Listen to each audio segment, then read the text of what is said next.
Hey everyone, welcome to another Anime Kingdom review. See by the title below, yes, this is on episode 22 of Shokugeki no Soma, and I gotta say, finally, the whole Team Shokugeki battle between Rebels and Central has begun, and honestly, I really did enjoy seeing this episode, just seeing everything that I had read in the manga again, but this time in just epic animated form and everything. Like, when we got to see Isshiki get pissed off at the end of this episode, I was like, holy shit, that was just awesome. Because like that one part when he just cuts the fish straight across, and in the manga there's no noises or anything, in that one it just added like another level of him going shing, and then it was like, oh, it was like, holy crap, dude, he is so badass.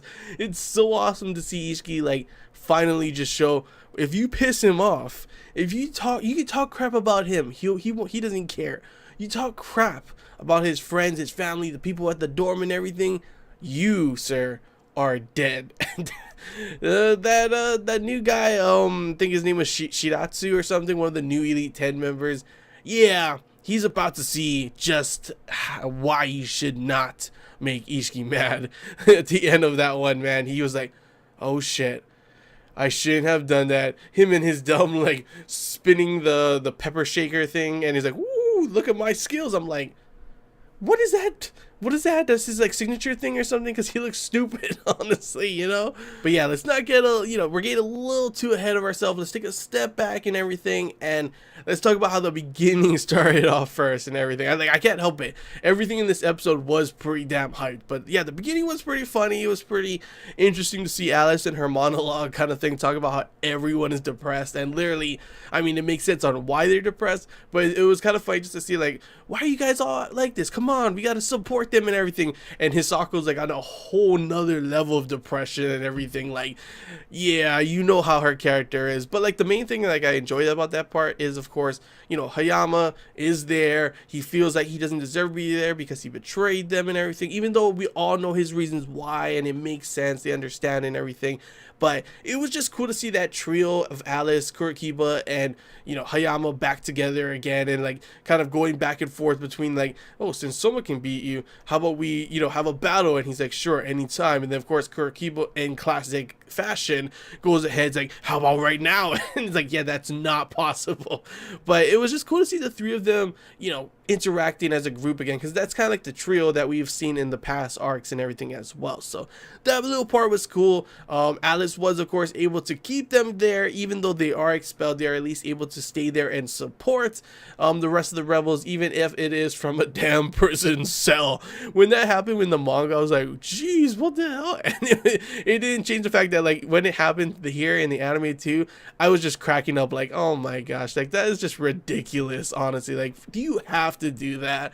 And even like it was kind of weird because Kurikiba was like, "Ooh, I feel calm in here." It's like, I don't think you should be feeling like that in a prison cell kind of thing, you know? Even Hayama was like, what? Why? Because yeah, I mean, we all know how Kurikiba can be, but and I know when he was a kid he was quite a handful, but I'm pretty sure he's never been in a jail cell before, you know?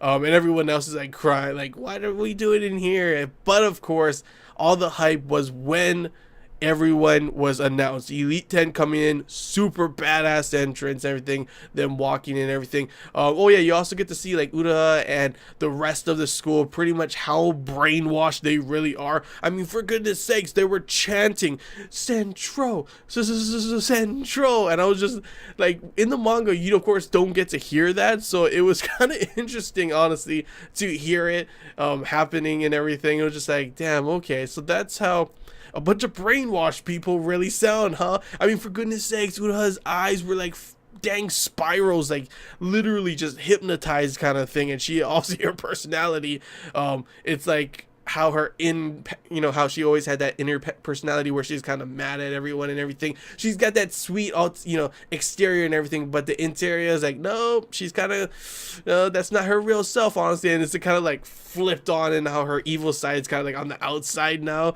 So it was pretty interesting to see that go on. But like I said, Elite 10 walking in, but the thing we all want to know, the thing we all want to see and hear, of course, I already kind of spoiled on one of the people. I mean, you already watched the episode, so that doesn't really matter. But the big part was when we were going to figure out who were the rest of the people that some of them were able to scrounge up for this 8 versus 8 kind of battle, because you want an even battle. Obviously Elite 10 has 8 of them left, so obviously you need to get like 4 more people, considering they have Erina, Soma, Megumi, and Takumi. So that's 4 people, you need 4 more. Now we can already assume it was going to be Isshiki. I'm pretty sure you guys already thought of that as well, considering he was one of the people that were not expelled, yet he was one of the former Elite 10 people, so obviously you want that kind of firepower. Next up, obviously, Kuga makes sense, because once again, another former Elite 10 member. The next one, Subaru, makes sense as well, considering he was one of the other people that were top, the top people at the autumn finals and everything like that.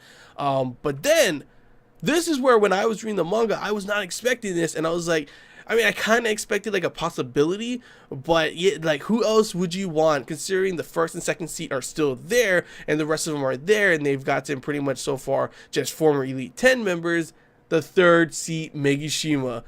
I've been waiting to see this guy finally cook and everything, because that's one of the reasons why I love this arc so much, is that we finally get to see the rest, the Elite 10 members cook and everything. We've seen some of them here and there go ahead and cook, but we haven't seen all of them, and considering the fact that these are the best of the best, it's super exciting to see. Not just that, but that they're going to be going up against each other, and we finally get to see, like, are these numbers really, correct and everything on who is supposed to be placed. Like, maybe, Megashima is supposed to be better than, I don't know, Rindo and Tsukasa are kind of on another level, but still, Isshiki, does he deserve where he is and everything? Does Kuga deserve where he is? Can they beat their the other Elite 10 members that were higher than them before?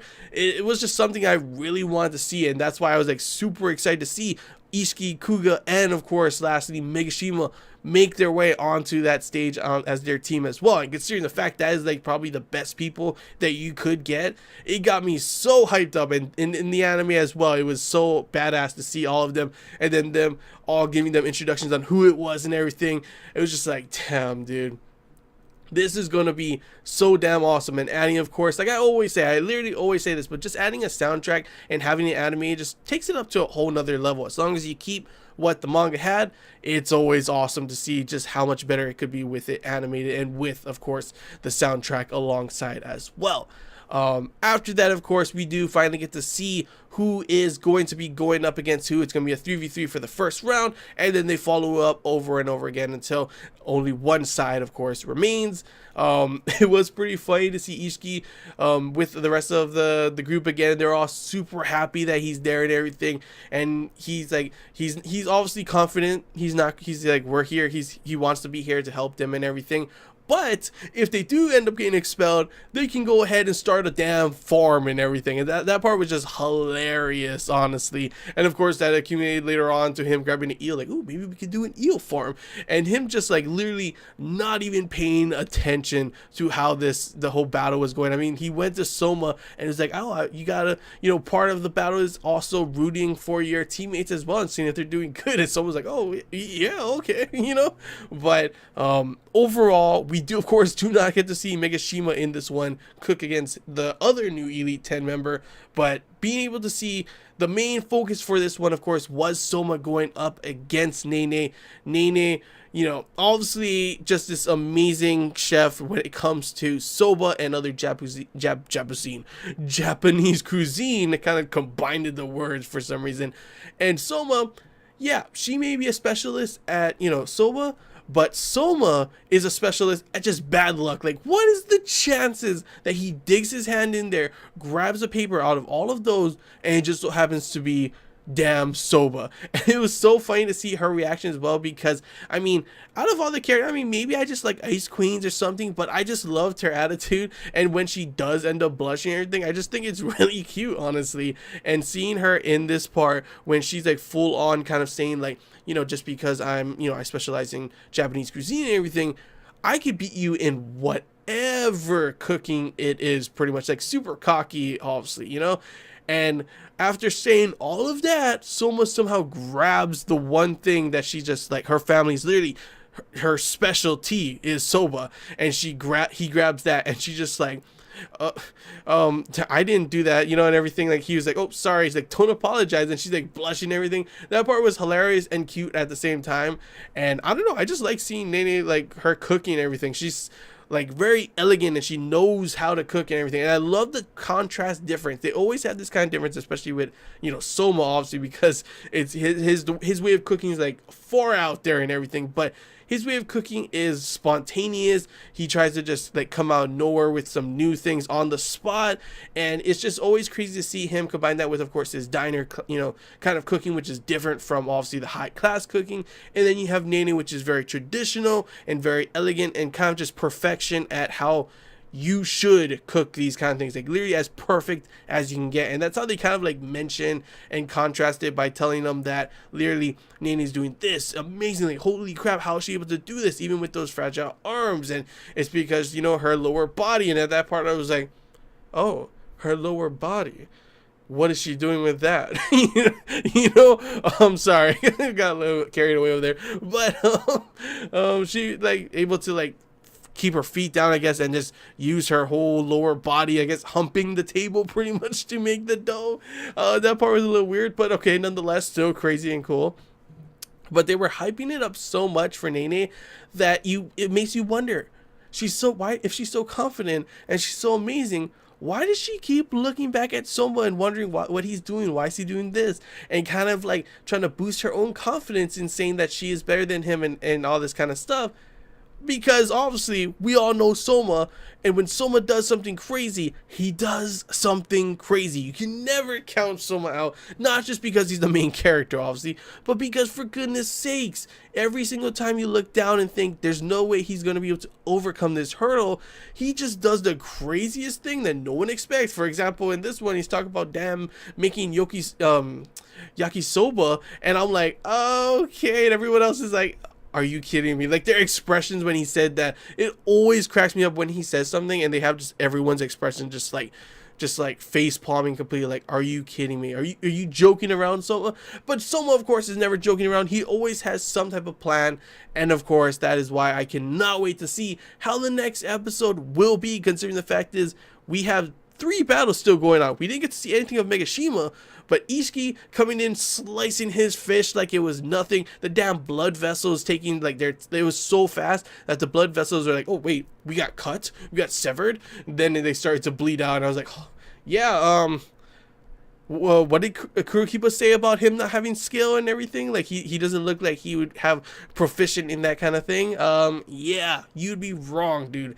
You do not make him mad, and also you see why, because yeah, that part's going to be cool, seeing him in action, super serious for once, because we've never really seen Ishiki's like full on serious. So definitely excited to see both the Isshiki versus I forget whatever his name is, the other Elite 10 guy, and then of course Soma going up against what's it called, Nene as well, which should be interesting, because that one, the Soma versus Nene, is like a David versus Goliath, just like how most of Soma's battles are. And then Ishiki's versus the other guys is more like just the, like, don't, you know, pretty much don't poke the sleeping giant is what it is on that side. So I cannot wait to see Isshiki go full on out. How crazy is his, you know, dish? How is Soma able to be Nene? And of course be able to see Megashima as well, because they didn't even show what their, like, what the food was for it. So that's like a little hidden thing for you to think about on the side while everything else is going on. But yeah, that's all I really gotta say, guys. Hope you enjoyed this Anime Kingdom review.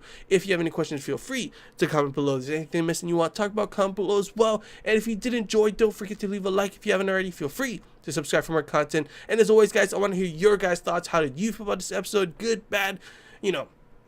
Feel free to comment below whatever you guys think, guys. It's always awesome to hear your guys' thoughts. Anime watchers only, and of course, source material readers, manga readers. How did you feel about this episode? Did you enjoy it like I did? Do you disagree with some things? Whatever you guys want to put, it's always awesome to hear. As long as it's not spoilers, obviously, I would be fine with them. But obviously, I don't want you to spoil everyone else. So if you want to put spoilers, do the whole skip 4 lines thing. And so if someone clicks read more, that's their choice to be spoiled. But yeah, that's all I gotta say, guys. Finally, this battle has begun. Let's see how it turns out in the next one. So until next week, guys, see ya.